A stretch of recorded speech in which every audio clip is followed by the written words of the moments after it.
এই যে আপনি বন্ধের দিন কাজ করলেন, অর্থাৎ এটা কিন্তু মানে আপনি এক্সট্রা করছেন। এই বছরে 35 থেকে 40টা সরকারি ছুটি, তারপরে প্রতি সপ্তাহে 2 দিন শুক্র শনিবার ছুটি, দেন হচ্ছে 10 থেকে 12টা হচ্ছে আপনার সিক লিভ, তারপরে কিছু ব্যাড নেগেটিভ আর কি রিভিউ নিয়ে।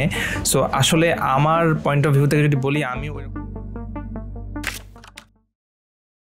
আজকের ভিডিওটা আসলে হঠাৎ করেই বানানোর চিন্তা করলাম।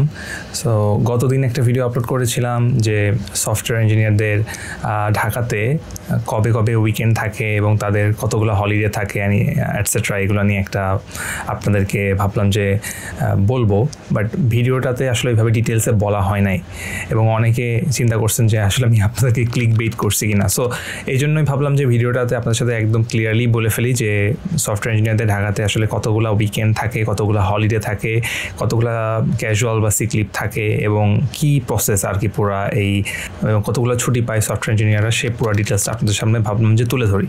সো চলুন কিছু না বলি আর কি শুরু করি ভিডিওটা।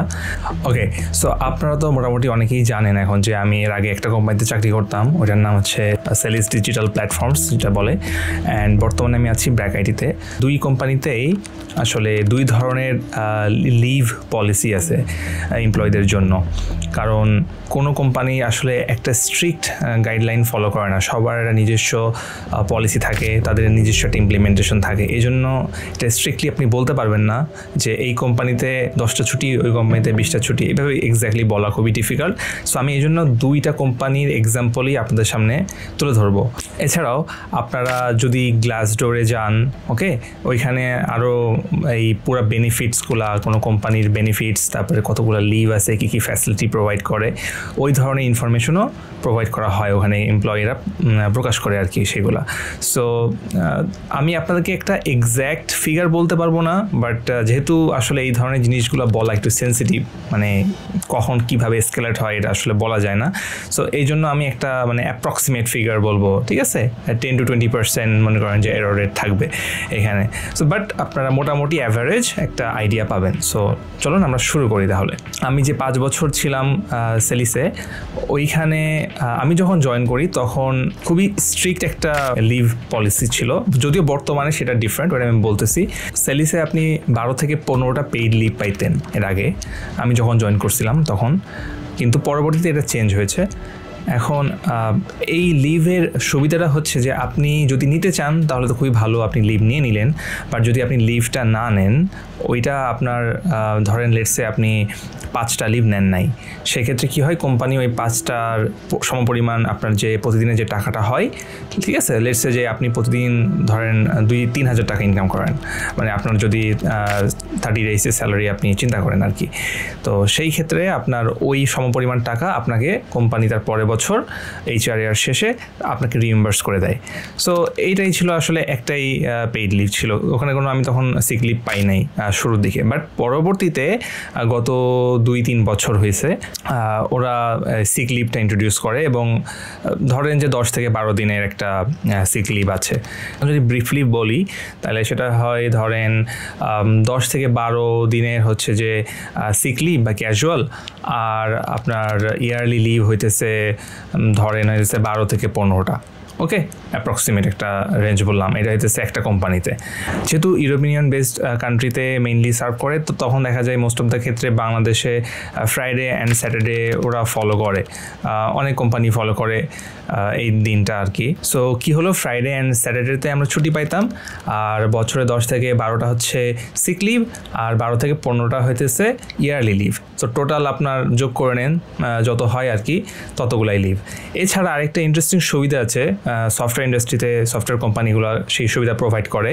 ধরেন যে অনেক ক্ষেত্রে কি হয় যে প্রোডাকশনের জন্য বা কোনো ক্লায়েন্ট ইস্যু বা কোনো বাগ ফিক্সিংয়ের জন্য যদি আপনার উইকেন্ডে কাজ করা লাগে, সেই ক্ষেত্রে যদি আপনার ম্যানেজার বা আপনার সিনিয়র যদি এটা অ্যাপ্রুভ করে বা আপনার অথরিটি যদি অ্যাপ্রুভ করে, আপনি ফ্রাইডে স্যাটারডেতেও কাজ করতে পারেন। এটা হচ্ছে খুবই অ্যাডহক বেসিসে বা আপনার প্রয়োজনীয়তা যদি হয় সেক্ষেত্রে, তখন কোম্পানি কি করে, আপনাকে এই যে আপনি বন্ধের দিন কাজ করলেন, অর্থাৎ এটা কিন্তু মানে আপনি এক্সট্রা করছেন, তাই না?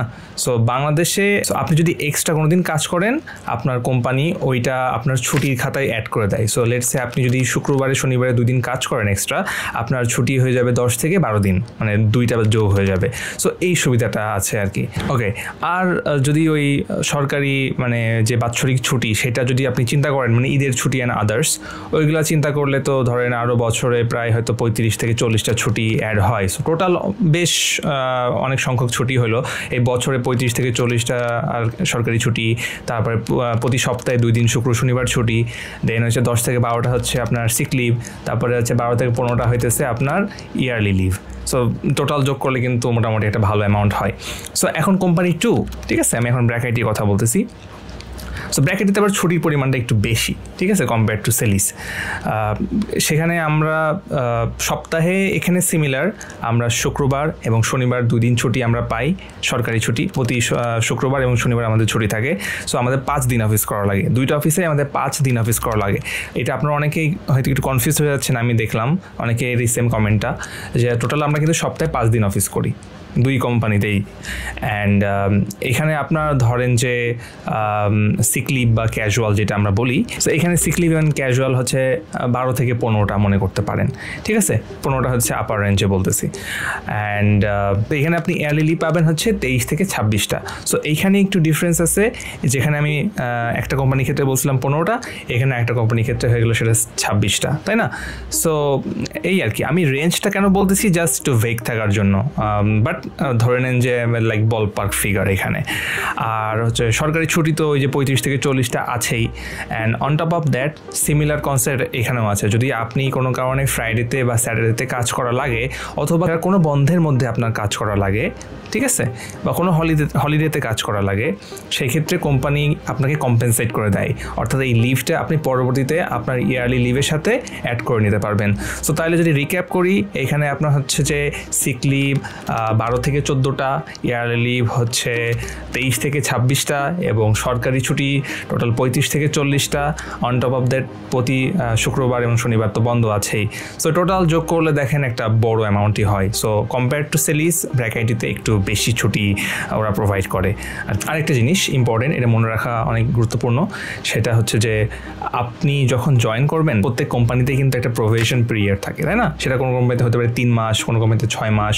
সো এই প্রোবেশন পিরিয়ডের মধ্যে কিন্তু আপনি এই যে বাৎসরিক ছুটিটা, অর্থাৎ 23 থেকে 26টা বললাম, বা এখানে 12 থেকে 15টা বললাম, তাই না? তো সেইটা কিন্তু আপনি পাবেন না, আপনি শুধুমাত্র প্রোবেশন পিরিয়ডে পাবেন হচ্ছে সিক লিভটা বা ক্যাজুয়ালটা। সো এটাই হচ্ছে মোটামুটি একটা বিবরণ হলো। আরেকটা ইন্টারেস্টিং পলিসি আছে কোম্পানিগুলোতে, সব কোম্পানিতে বলতে পারবো না, বাট আমি 2টা এক্সপিরিয়েন্স থেকে আমি বলছি। আসলে কোনো লিভই নিলেন না, আপনি সারা বছর কাজ করলেন, তাই না? এটা আসলে কোনো কোম্পানি কিন্তু সাজেস্ট করে না। বর্তমানে কোম্পানিগুলো কিন্তু অনেক মানে ফ্রেন্ডলি টু দ্য এমপ্লয়িজ, তারা অনেক ধরনের employee mindfulness and welfare organise করে ইভেন্টসগুলো। সো তারা কিন্তু এমপ্লয়ীদের মানে জন্য চায় যে তারা যাতে ছুটি নেয়, তারা যাতে ফ্যামিলির সাথে টাইম স্পেন্ড করে, তারা যাতে উইকেন্ডে কাজ না করে। অনেকে না একটা কর্পোরেট কালচারের ব্যাপারে একটা মানে আইডিয়া আছে, হ্যাঁ আইডিয়াটা সত্যি কিছু কিছু ক্ষেত্রে, আবার কিছু কিছু ক্ষেত্রে সত্যি না। যেমন আমার নিজের ক্ষেত্রেও আমি এটা খুব বেশি রিলেট করতে পারি না, কারণ আমি এই কোম্পানিতে আসার পরে আমার আসলে ওই রাত জেগে কাজ করা বলেন বা শুক্রবারে শনিবারে কাজ করা, এটা আসলে একদমই কমে গেছে। এবং এখানে এখন পর্যন্ত অতটা রাশ আমি দেখি নাই, মানে আমার টিমে আর কি। কিন্তু হয়তো অন্য টিমে আছে, আমার আগের কোম্পানিতেই আবার এটা ছিল যে ফ্রাইডেতে স্যাটারডেতে একটু মানে রাশ থাকতো মাঝে মাঝে, কারণ যেহেতু বিদেশি ক্লায়েন্ট কিন্তু ওরা কনজিউমার বেসড প্রোডাক্ট হয়, ওকে, তাহলে কিন্তু আসলে আর একটু রিস্ক ফ্যাক্টর বেশি হয়, মানে একটা হাই স্টেক প্রোডাক্ট হয় ওটা। সো ওইটা ধরেন ফর এক্সাম্পল বিকাশ অ্যাপ, ওকে, বা পাঠাও অ্যাপ, এটা কিন্তু মানে কনজিউমাররা ইউজ করে, ওকে, B2C, তাই না, বা D2C যেটাই বলেন না কেন।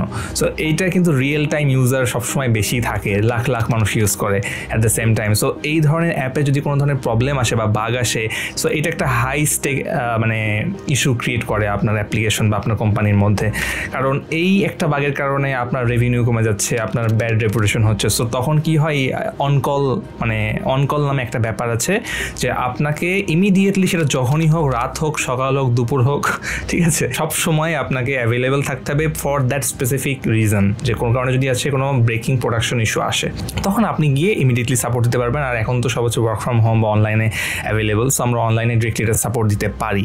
সো এই জিনিসটা কিন্তু আসলে সবসময় আমাদের অ্যাকোমোডেট করা লাগে as an engineer.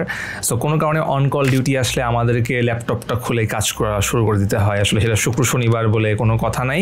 Production issue is always the first priority for us engineers. এবং সব থেকে কষ্টকর হচ্ছে যদি বৃহস্পতিবার রাত 8টার দিকে প্রোডাকশন ইস্যু আসে, কারণ অনেকের প্ল্যান থাকে যেহেতু উইকেন্ডের আগে। সো অনেকে প্ল্যান করে যে ঘুরবো বা ডিনার করবো বা সামথিং, ওই সময় ইস্যু আসলে একটু কষ্টই হয়।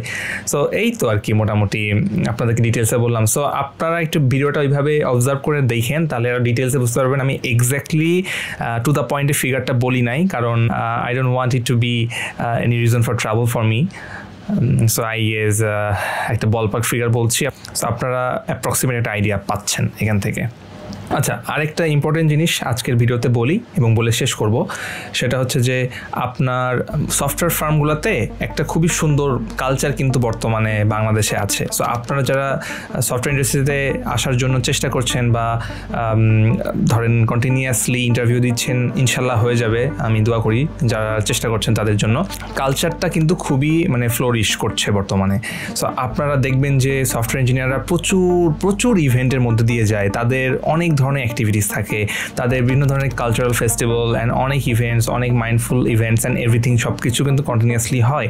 এবং কোম্পানিগুলো কিন্তু বর্তমানে বাংলাদেশে অ্যাটলিস্ট বেশ ইফোর্ট দেয়। সব কোম্পানি দেয় না, বাট কিছু কোম্পানি রিটেইন করার জন্য বেশ ইফোর্ট দেয়। আপনারা অনেকে আমার কাছে জিজ্ঞাসা করছেন এর আগে যে কিছু ব্যাড নেগেটিভ আর কি রিভিউ নিয়ে। সো আসলে আমার পয়েন্ট অফ ভিউ থেকে যদি বলি, আমি ওইরকম এখন পর্যন্ত আমার এই 6 মাসের এখানে আমি স্টে করছি, আমি এমন কিছু নোটিস করি নাই যেটাতে আসলে ওই ব্যাড রিভিউগুলোকে আমি জাস্টিফাই করতে পারবো।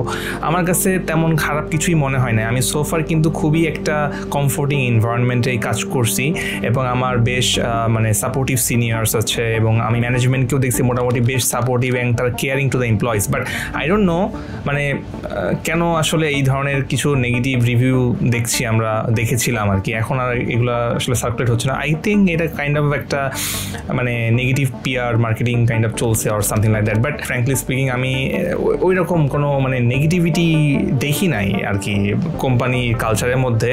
সবার কালচার সেম থাকে না, that is also true. And সবাই যদি চাই আমরা অ্যাজ এ হিউম্যান বিইং যে আমরা সবসময় সেম জিনিস রাখতে চাই, অনেকে এটা আছে না যে আমরা আসলে চেঞ্জ পছন্দ করি না, তাই না? সো ধরেন কোনো কোম্পানি যদি একটা চেঞ্জের মধ্যে দিয়ে যায়, ঠিক আছে, তারা দেখেন অনেক ধরনের কালচারাল ইমপ্রুভমেন্ট নিয়ে আসতেছে বা চেঞ্জ নিয়ে আসতেছে বা কোনো কিছু অ্যাডাপ্ট করতেছে, সেক্ষেত্রে অনেক এমপ্লয়ি কিন্তু এটা পছন্দ করে না। কারণ বুঝতেছেন তো, কোম্পানি তারা অনেকদিন আছে একটা কোম্পানিতে এবং তারা হয়তো ভাবে যে এটা চেঞ্জ হয়ে গেলে কি হবে, কেন চেঞ্জ হচ্ছে, এই জন্য অনেকে হয়তো একটু আসলে ওভার রিঅ্যাক্ট করে আই গেস। আমি আসলে এটা হিউম্যান পার্সপেক্টিভ থেকেই বলতেছি, আমি কাউকে জাজ করতেছি না। তো এই জন্য হয়তো ওই সময় কিছু হয়তো রিভিউ আপনারা দেখছেন এবং এটার জন্য অনেকে আমাকে কমেন্টে লিখছেন যে ভাই এটা নিয়ে কিছু বলেন। তো এটা সোফার my point of view is যে আমি ওই রকম খারাপ কিছু দেখি নাই। আমি ম্যানেজমেন্ট অ্যান্ড এভরিথিং সবাইকে দেখছি খুবই সাপোর্টিভ অ্যান্ড তারা খুবই একটা নার্চারিং কালচার প্রমোট করতেছে সোফার। অ্যান্ড আপনাদেরকে তো মাঝে মাঝে আমি দেখাই এবং আরও প্রচুর অ্যান্ড কোম্পানি অনেক ধরনের ইনভেস্ট করে এমপ্লয়ীদের রিটেইন করার জন্য অ্যান্ড প্রচুর ওয়ার্কশপ হচ্ছে হেলথ কেয়ার নিয়ে বা blood donation camp and everything. By the way, আমি একটা ভিডিওতে আরও ডিটেলসে আপনাদের বলবো যে কোম্পানিতে কী ধরনের ফ্যাসিলিটি আমরা পাই, তারা আমাদের জন্য কী ধরনের কাজ করে। সো আমার এগুলো বলতে ভালোই লাগে, কারণ বাংলাদেশের কোনো ফার্ম বা কোম্পানি এগুলো করতেছে এমপ্লয়ীদের জন্য, so which is a very good thing, তাই না? তো আপনারাও জানলেন এবং যারা হচ্ছে potential candidate to be a software engineer, তো তাদের জন্য আসলে হুক হিসেবে কাজ করতে পারে। So okay, that's all for today. কিছু ডিটেলস আপনাদের সাথে শেয়ার করার চেষ্টা করছি এবং করলামও। অনেকের কোয়েশ্চেন থাকে এগুলো নিয়ে, সো হোপফুলি আপনারা ভিডিওটা মনোযোগ সহকারে দেখলে আইডিয়াটা আপনাদের ক্লিয়ার হয়ে যাবে। সো অলরাইট, সবাই ভালো থাকবেন এবং সুস্থ থাকবেন। নেক্সট ভিডিওতে আপনাদের সাথে আবার দেখা হবে। So up until then, tata, bye by.